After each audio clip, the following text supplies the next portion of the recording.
ఒక యోగి ఆత్మకథ. రచన పరమహంస యోగానంద. 4వ భాగం.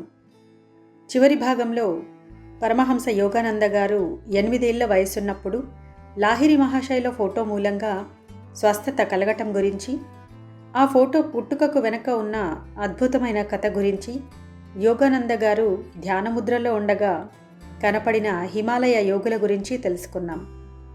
అక్కడి నుండి ముందుకు సాగుదాం.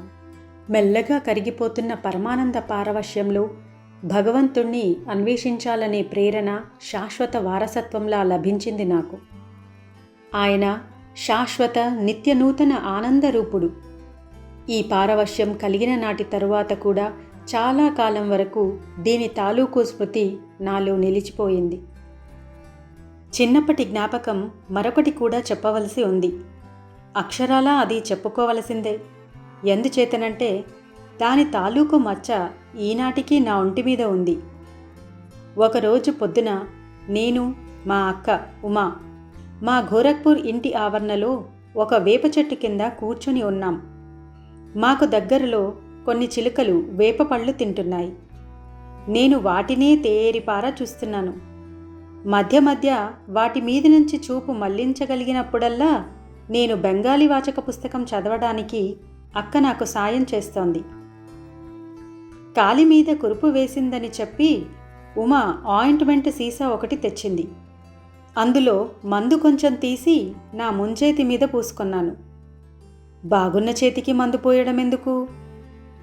రేపు నాకు కురుపు వేస్తోందని అనిపిస్తోందక్క. కురుపు వేయబోయే చోట నీ మందు పూసి చూస్తున్నాను. ఓరి అబద్ధాల కోరు. అక్క, నన్ను అబద్ధాల కోరనకు. రేపొద్దున ఏం జరుగుతుందో చూసి అను. నాకు ఉడుకుబొత్తనం వచ్చింది. ఉమకి నా మాట మీద నమ్మకం కలగలేదు. అదే మాట 3 మాటలు ఎత్తి పొడిచింది. నేను మెల్లగా జవాబు చెబుతుంటే నా గొంతులో దృఢమైన ప్రతిజ్ఞ ఒకటి ధ్వనించింది.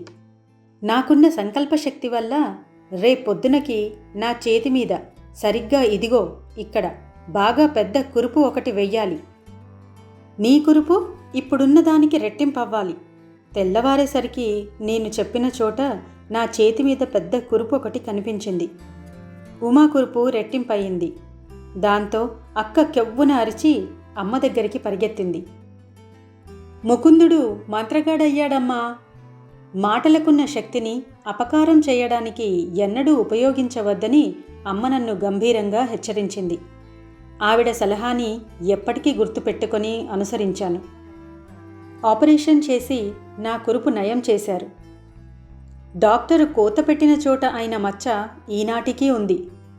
మనిషి పలికే ఒట్టి మాటకు కూడా ఎంత శక్తి ఉంటుందో అనుక్షణం గుర్తు చేసే మచ్చ నా కుడి చేతి మీద ఉంది. ఉమతో నేనన్నవి మామూలు మాటలే, నిరపాయమైనవేనని తెలుస్తూనే ఉంది. కానీ గాఢమైన ఏకాగ్రతతో అన్న ఆ మాటలకు బాంబుల్లా పేలడానికి, అవి ఎంత హానికరమైనప్పటికీ ఖచ్చితమైన ఫలితాలు కలిగించడానికి చాలినంత నిగూఢమైన శక్తి ఉంది. జీవితంలో కష్టాలు తొలగించడానికి, తద్వారా మచ్చ పడకుండాను తిట్లు రాకుండాను శస్త్రచికిత్స చేయడానికి వాక్కులో ఉన్న విస్ఫోటక స్పందన శక్తిని తెలివిగా ఉపయోగించవచ్చునని తర్వాత నాకు అర్థమైంది. మా కుటుంబం పంజాబులో ఉన్న లాహోరుకు మారింది. అక్కడ కాళికాదేవి రూపంలో ఉన్న అమ్మవారి పటం ఒకటి సంపాదించాను. ఆ పటం మా ఇంట్లో బాల్కనీలో నిరాడంబరంగా ఉన్న చిన్న మందిరాన్ని పావనం చేసింది. ఆ పవిత్ర స్థలంలో నేను చేసే ప్రార్థన ఏదైనా సరే ఫలిస్తుందన్న దృఢమైన విశ్వాసం ఒకటి నాలో కలిగింది. ఒక రోజున నేను ఉమతో పాటు అక్కడ నించొని 2 అబ్బాయిలు ఎగరేస్తున్న గాలి పడగల్ని గమనిస్తూ ఉన్నాను. వారిద్దరూ చెరొక ఇంటి కప్పు మీద ఉన్నారు. ఆ 2 ఇళ్ళకి మా ఇంటికి మధ్య చాలా ఇరుకు సందు ఉంది. అంత నిశ్శబ్దంగా ఉన్నావేం అంటూ ఉమ సరదాగా నన్ను తోసింది. ఏం లేదు, నేను ఏం కోరితే అది అమ్మవారు ఇవ్వడం ఎంత అద్భుతంగా ఉందో అని ఆలోచిస్తున్నాను. అమ్మవారు నీకి 2 గాలి పడగలు ఇస్తుందనుకుంటున్నావా అంటూ వేళాకోళంగా నవ్వింది అక్క. ఎందుకివ్వదు? వాటిని సంపాదించడానికి మౌన ప్రార్థనలు ప్రారంభించాను. భారతదేశంలో గాలిపడగలు ఎగరవేయడంలో పోటీలు జరుగుతుంటాయి. వాటి దారాలకి బంక, గాజు పొడి పూస్తారు. ప్రతి ఆటగాడు తన పోటీదారు పట్టుకున్న దారాన్ని కోసేయడానికి ప్రయత్నిస్తాడు. తెగిన గాలిపడగ ఇళ్ల కప్పుల మీద తేలిపోతూ ఉంటుంది. దాన్ని పట్టుకోవడంలో భలే సరదా ఉంది. నేను ఉమా ఉన్నది పైకప్పున గూడు మాదిరి బాల్కనీ కావడం వల్ల తెగిన గాలిపడగ మా చేతుల్లోకి రావడం అసంభవంగానే కనిపించింది. దాని దారం ఇంటి కప్పు మీద వేలాడుతూ ఉంటుంది. మా సందుకు అవతల ఉన్న ఆటగాళ్ళు వాళ్ల పోటీ మొదలుపెట్టారు. ఒక దారం తెగింది. దానికున్న గాలిపడగ తేలుతూ నా దిశలో వచ్చింది. ఇంతలో హఠాత్తుగా గాలి తగ్గిపోవడం వల్ల ఆ గాలిపడగ ఒక్క క్షణం అలా నిలిచిపోయింది. ఆ సమయంలో దాని దారం ఎదురింటి కప్పు మీద ఉన్న నాగజముడు మొక్కకు తగులుకుంది. దాంతో నేను పట్టుకోవడానికి వీలుగా పొడుగ్గా చక్కటి వంపు తిరిగింది. నాకు చేజిక్కిన బహుమతిని ఉమకి ఇచ్చాను. ఇదేదో అదృష్టవశాత్తు అసాధారణంగా జరిగిందే కానీ నీ ప్రార్థనకు ఫలితం మాత్రం కాదు. ఆ రెండో గాలిపడగ కూడా నీ దగ్గరికి వస్తే అప్పుడు నమ్ముతాను నీ మాట అంటుంటే అక్క మాటల కంటే ఆమె నల్లటి కళ్ళల్లోనే ఎంత ఆశ్చర్యం కనబడింది.